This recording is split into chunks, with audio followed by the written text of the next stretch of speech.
Jotaro Amagi and I continued looking for the Morgana factor as part of CC Corp's Project GU.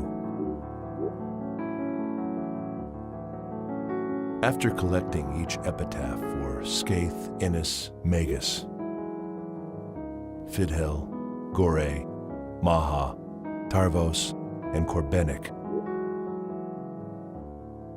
we managed to complete 8 Epitaph Users.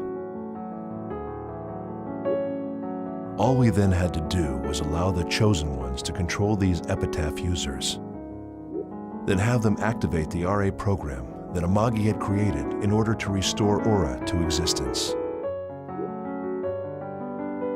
To put it simply, this involved unleashing the immense power of Morgana's 8 phases into the network. However, during preparation for the final stage, I realized that there was something incredibly dangerous that could occur in rebooting the Morgana factor. The use of a power that shouldn't exist, strong enough to revive Aura, the ultimate AI. Doing so could produce giant distortions all over the internet. These distortions were basically anti-existences. They had also occurred during the Morgana incident. Kite's bracelet, given to him by Aura, unleashed a force, and it was this force that created the nightmarish Kubia.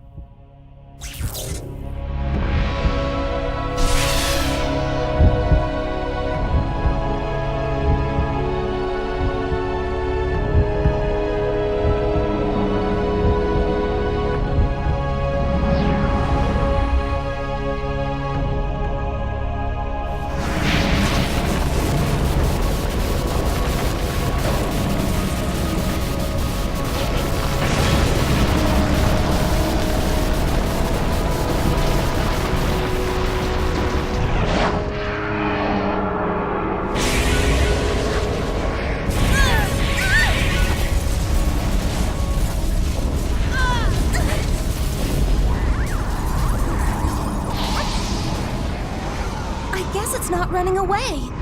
Fine, then let's settle this. For just once. I'll stick with you till the end.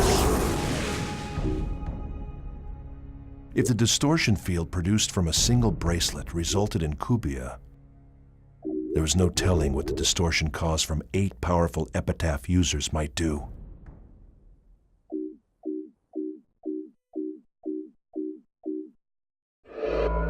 The salvage of the 8 pieces of the Morgana factor would literally become a gathering of the unwilling.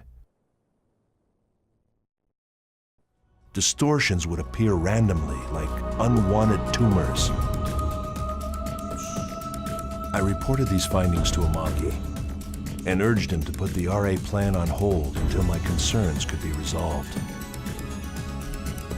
But Amagi refused, saying that the distortion produced earlier was due to hidden bugs in the Herald system. He said the RA program he designed would never allow anything like that to occur. He laughed at my concerns. With our rivalry and the envy of the genius Harold Hewitt consuming him, Amagi began to press ahead with the RA plan at all costs in order to prove his own abilities.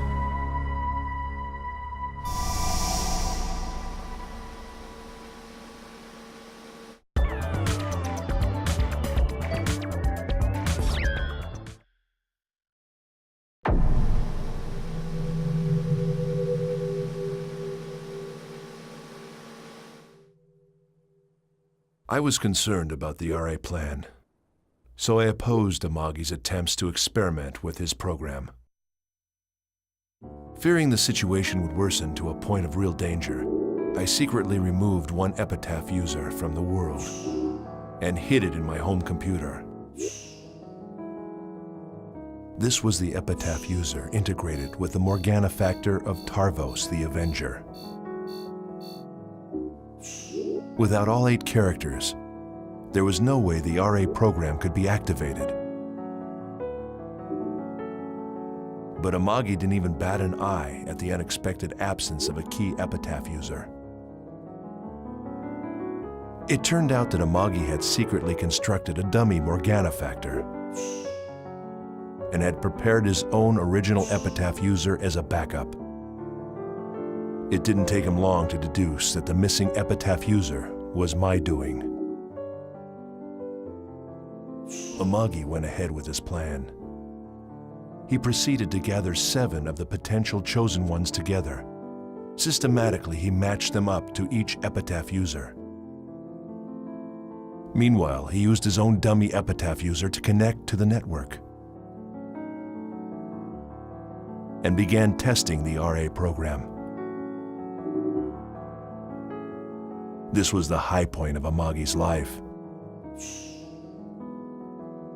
If he succeeded at reviving the ultimate AI, his genius would be considered on par with the great Harold Hewick. If he could somehow manage to control the ultimate AI, then in the eyes of many, he would even surpass Harold's genius. He was playing with genetics of the unknown, and unfortunately, I knew it was only to further himself.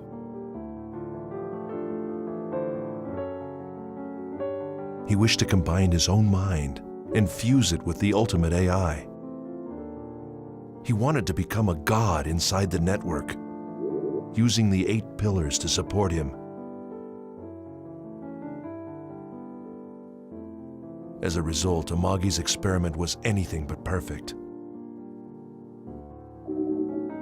In an instant, the RA program crashed. Suddenly, over 80% of the world's game data was completely wiped out. The minds of all 7 potential chosen ones were caught up in the Morgana Factor's rampage, and they fell into comas. Sadly, Amagi suffered severe mental damage as well.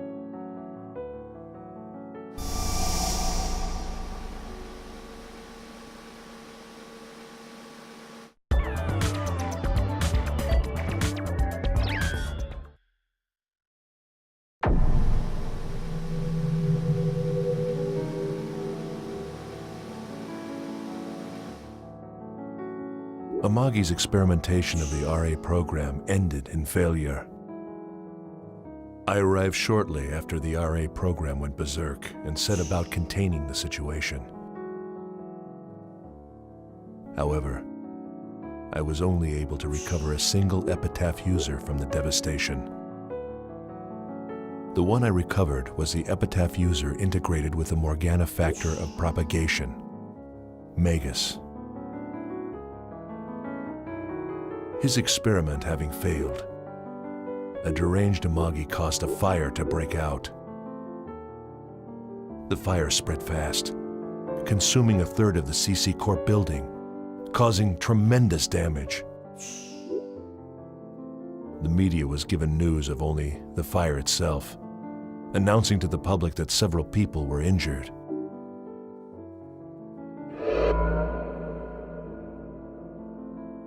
Genocide of the unfaithful. What was the reason for this miserable failure? Most likely, it was because Amagi did not approach the world with enough respect. It may also be that the one most cursed by the ghost of Harold Hewick was none other than Amagi himself.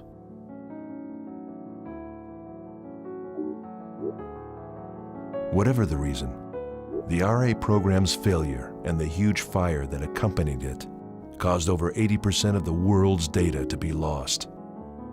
And at the same time, Project GU's research data was also irreparably damaged. GU was suspended, and I took responsibility for the project's failure by resigning from CC Corporation.